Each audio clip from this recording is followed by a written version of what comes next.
Previous class में हम लोग चर्चा किए थे हिस्ट्री के बारे में, और हिस्ट्री एंशिएंट हिस्ट्री का जो पार्ट है, ठीक ना, जो स्टोन एज से लेकर आप उसको मानकर चलिए आयरन एज तक, ठीक ना, इस पीरियड का जो इन्फॉर्मेशन है, इन्फॉर्मेशन का मेन सोर्स दो होता है। एक आपका रिलीजियस आर्कियोलॉजिकल सोर्सेस होता है, जो कि मतलब शुरू का जितना भी पार्ट है उसके बारे में हमको पता चलता है। ये सब हमको इन्फॉर्मेशन आर्कियोलॉजिकल सोर्स से मिलता है। इसके बारे में आप प्रीवियस क्लास में आप लोग को बता चुके हैं, ठीक। उसको एक बार रिवाइज कर लेते हैं। तो उसके लिए क्या क्या है, उसके लिए हम लोग जो उसका टूल्स होता है, उसका जो वेपन्स होता है, इसके अलावा आर्टिफैक्ट्स होता है, इसके अलावा मैन्युस्क्रिप्ट होता है, इंस्क्रिप्शंस होते हैं, है ना, ब्यूरियल साइट्स होता है, ये सब जो होता है, कॉइन्स होता है, ये सब जो होता है हमको उस समय की इंफॉर्मेशन के बारे में बताता है। आर्कियोलॉजिकल सिस्टम, याद रखिए, जो इस सारे सिस्टम को का जो स्टडी करता है, इसको खोजता है, उसको हिस्टोरियंस कहा जाता है। चलिए आज हम लोग बात करेंगे जो हिस्ट्री का सोर्स है उसका दूसरा। फर्स्ट आर्कियोलॉजिकल सोर्स होता है, दूसरा जो आपका होता है वो अलग अलग तरह का लिटरेरी सोर्सेस होता है। कौन सा? लिटरेरी सोर्स होता है। तो लिटरेरी सोर्स में कौन कौन सा आ जाता है? जैसे रिलीजियस टेक्स्ट आता है, ठीक, सेकुलर टेक्स्ट आता है, ठीक। इसके अलावा ये सब याद रखिएगा, ये सब आपका मैन्युस्क्रिप्ट में आता है। मैन्युस्क्रिप्ट का मतलब क्या होता है प्रीवियस क्लास में, कि जो कि हैंड रिटन है, जो अलग मतलब वर्ष के पत्ते पे या फिर भोजपत्र पर, या फिर आप उसको मानकर चलिए कि जो एनिमल के स्किन को ड्राई कर सुखा कर जो उस पर लिखा गया, जो हाथ से लिखा गया है, वो जिसका रिटन एविडेंस है वो हम आप कहा जाता है, तो उसको मैन्युस्क्रिप्ट कहते हैं। इसमें क्या क्या रिलीजियस सोर्सेस आता है। इसके अलावा आपका सेकुलर सोर्सेस आता है। इसके अलावा जो ट्रैवलर्स होता है, जो फॉरेनर्स आए हैं, उससे जो हमको इन्फॉर्मेशन मिलता है, ये हमारा स्टडी करने का एक माध्यम होता है। इसके अलावा फिर हमको क्रॉनिकल्स होते हैं, ठीक ना, मेमोरीज होते हैं, ये सब जो हमको होते हैं, ठीक ना, ये हिस्ट्री का हमको जो रिटन टेक्स्ट होता है उसके बारे में हमको जानकारी मिलती है। तो बहस पढ़ रहे हैं आर्कियोलॉजी का, आज पढ़ते हैं हम लोग लिटरेरी सोर्स, ठीक। तो लिटरेरी सोर्सेस में कौन कौन सा आता है, ठीक ना। लिटरेरी सोर्स में सबसे पहले रिलीजियस टेक्स्ट, ठीक, या रिलीजियस लिटरेचर, ठीक। तो रिलीजियस लिटरेचर में कौन कौन सा आता है? जैसे हम लोग का सबसे जो ओल्डेस्ट है वो वेदास है, ठीक। वेदास के बाद में क्या क्या आता है आपका? सबसे पहले ऋग्वेद लिखा गया है, उसके बाद सामवेद, अथर्ववेद और यजुर्वेद लिखा गया है, ठीक। तो ये वेदास के बारे में हम लोग जब वैदिक पीरियड पढ़ेंगे उस समय इसका चर्चा करेंगे। ये वेदास के बाद हम लोग ब्राह्मण है ना, उसके बाद अरण्यक है, उसके बाद उपनिषद है, ठीक है। ये सब जो होते हैं उपांग होते हैं, है ना। उसके बाद पुराण होते हैं, पुराण भी, ठीक। ये सब जो होते हैं रिलीजियस टेक्स्ट है। इसके अलावा रामायण है ना, उसके बाद महाभारत है, ठीक। ये सब हमको रिलीजियस टेक्स्ट होते हैं, रिलीजियस बुक्स होते हैं, रिलीजियस लिटरेचर होते हैं, जिससे हमको उस समय का रिलीजियस सिस्टम और उस समय के बारे में हमको पता चलता है। आपको पता है रामायण जो लिखे थे वो महर्षि वाल्मीकि जी लिखे हैं। इसके बाद महाभारत लिखे हैं महर्षि वेद व्यास लिखे हैं, है ना। इसके बाद ये हमको रिलीजियस लिटरेचर के बारे में। अब हम दूसरा है सेक्युलर लिटरेचर, ठीक, ठीक। तो सेक्युलर लिटरेचर क्या होता है? सो देखिए, जो हमको उस समय का इकोनॉमी, शासन प्रशासन करने का सिस्टम, ठीक ना, वहाँ किस तरह का ये सोसाइटी रहा था, ठीक ना, इसके बारे में हमको जो इन्फॉर्मेशन मिलता है वो सेक्युलर लिटरेचर आता है। जैसे सेक्युलर लिटरेचर में कौन सा आता है, आप लोग अर्थशास्त्र का नाम सुने होंगे। अर्थशास्त्र कौन लिखे हैं, कौटिल्य, है ना, जिनको चाणक्य भी कहा जाता है। इसके अलावा धर्मशास्त्र पांडुरंग जी लिखे हैं, ठीक। अर्थशास्त्र कौन लिखे हैं, कौटिल्य। ये सब आपका सेक्युलर लिटरेचर आता है। इसके अलावा कालिदास जी लिखे हैं अभिज्ञान शाकुंतलम, अभिज्ञान शाकुंतलम कौन लिखे हैं, कालिदास जी लिखे हैं, ठीक। इसके अलावा विष्णु शर्मा पंचतंत्र लिखे हैं, ठीक। ये सब जो है आपका सेक्युलर लिटरेचर होता है, जिस समय उस समय का जो सामाजिक सिस्टम होता है, परिवेश होता है, उसके बारे में हमको इंफॉर्मेशन प्राप्त होता है, ठीक। इसके बाद लिटरेरी सोर्स हो गया, उसके बाद आपका रिलीजियस टेक्स्ट हो गया, उसके बाद आपका ये रिलीजियस टेक्स्ट हो गया, उसके बाद आपका सेक्युलर लिटरेचर हो गया। इसके बाद जो फॉरेन ट्रेवलर्स आए थे, ठीक ना, फॉरेन ट्रेवलर्स,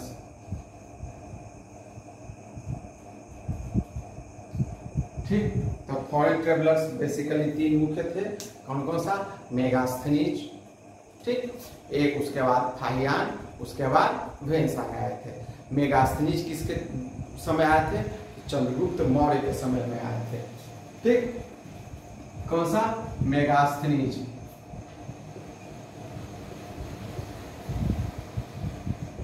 मेगास्थनीज किसके समय में आए थे, चंद्रगुप्त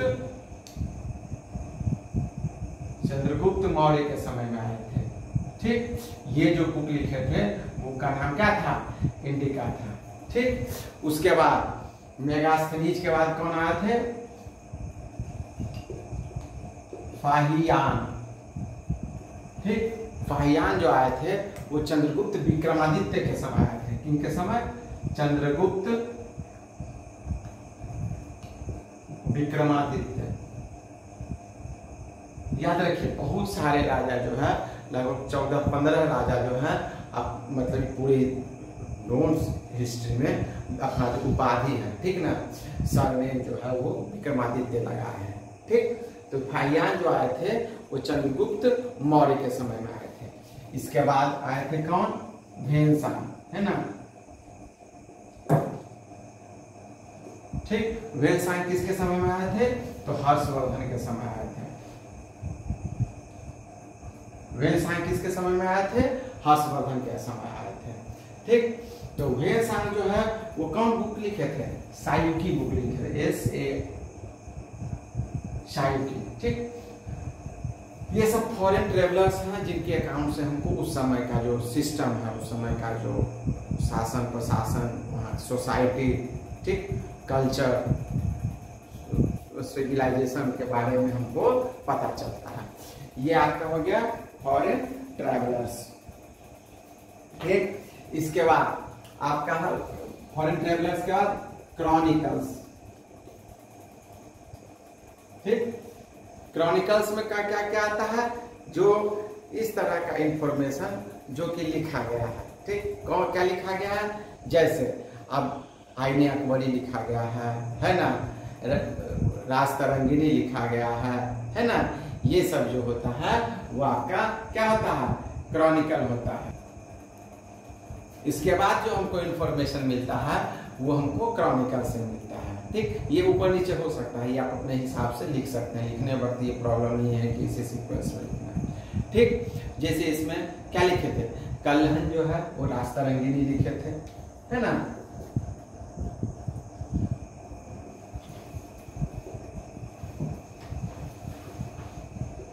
ठीक। कल्हन राजतरंगिणी, पृथ्वीराज रासो, ठीक, लिखा गया था। किसके किनके द्वारा लिखा गया था, चंद्रवरदाई के द्वारा लिखा गया था पृथ्वी राज रासो है। इसके अलावा अबुल फजल के द्वारा क्या लिखा गया था, हालांकि ये मेडियावल पीरियड का है लेकिन फिर भी कुछ एक्स्ट्रा नाम भी बताते हैं। अबुल फजल के द्वारा क्या लिखा गया था, आईने अकबरी लिखा गया था और अकबरनामा लिखा गया था। आईने अकबरी और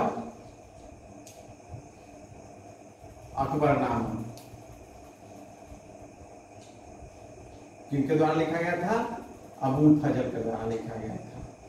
ठीक, इसके अलावा जियाउद्दीन बर्नी जो है तुजिक ए फिरोज शाही भी लिखे थे।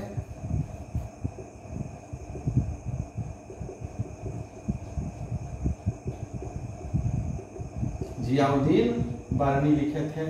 ठीक, उसके बाद ये सब जो है कुछ क्रॉनिकल्स है जिसके थ्रू भी हमको उस समय का जो सिस्टम है उसके बारे में हमको पता चलता है।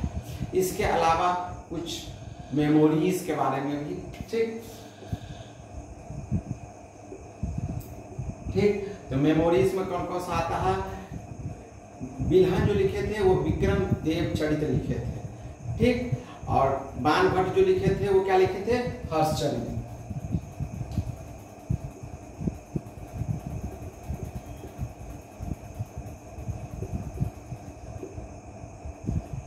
हर्षचरित कौन लिखे थे, बाण भट्ट लिखे थे। और बिल्हन क्या लिखे थे, विक्रम देव चरित।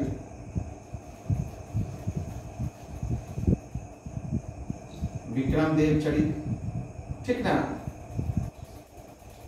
बिल्हन लिखे थे।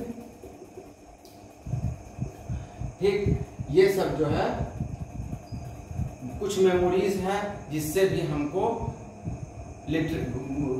उस समय के हिस्ट्री के बारे में, उस समय के पीरियड के बारे में हमको पता चलता है। ठीक, यानी कि जो मेन दो सोर्स होता है जिससे हमको हिस्ट्री के बारे में पता चलता है, एक आर्कियोलॉजिकल सोर्स और एक आपका लिटरेरी सोर्स होता है। लिटरेरी सोर्स में क्या क्या आपका आता है, तो लिटरेरी सोर्स में सबसे पहले सेक्युलर लिटरेचर आता है। Secular literature, religious literature, chronicles, foreign travellers के बारे में, जो फॉरेन ट्रेवलर्स के थ्रू से जो हमको इन्फॉर्मेशन मिलता है। उसके बाद मेमोरीज जो होता है, ठीक ना, ये सब हमको पता चलता है। ठीक, अब देखिए जो हम अब आगे हम लोग जब चलते हैं तो हिस्ट्री को जो हम जब पढ़ते हैं, ठीक ना, तो याद रखिए हिस्ट्री में जो हम लोग का जो पीरियड है वो शक संवत होता है, विक्रम संवत होता है ना। लेकिन हम लोग जो सिस्टम को फॉलो करते हैं, बेसिकली जो भी पूरे वर्ल्ड में चलता है वो ग्रेगोरियन कैलेंडर चलता है। ठीक, तो ग्रेगोरियन कैलेंडर में हम लोग क्या मानते हैं, जनवरी से और दिसंबर का जो सिस्टम है उसको हम लोग फॉलो करते हैं। तो याद रखिए ये जो ग्रेगोरियन कैलेंडर है ये मानता है, ये जो सिस्टम है, ये जो हिस्ट्री को जो हम लोग स्टडी करते हैं उसको बीसी और एडी के रूप में डिफाइन करता है। यानी ये जो है, जो क्राइस्ट है, जीसस क्राइस्ट, ठीक ना, उनका जो जन्म है, उनके पहले का जो पीरियड है उसको बीसी कहा जाता है, यानी बिफोर क्राइस्ट बोला जाता है। ठीक, एडी को होता है आफ्टर डेथ ऑफ क्राइस्ट, ठीक ना, लेकिन इसको अंग्रेज है, अंग्रेजी के हिसाब से चलेगा, एनो डोमिनो बोला जाता है।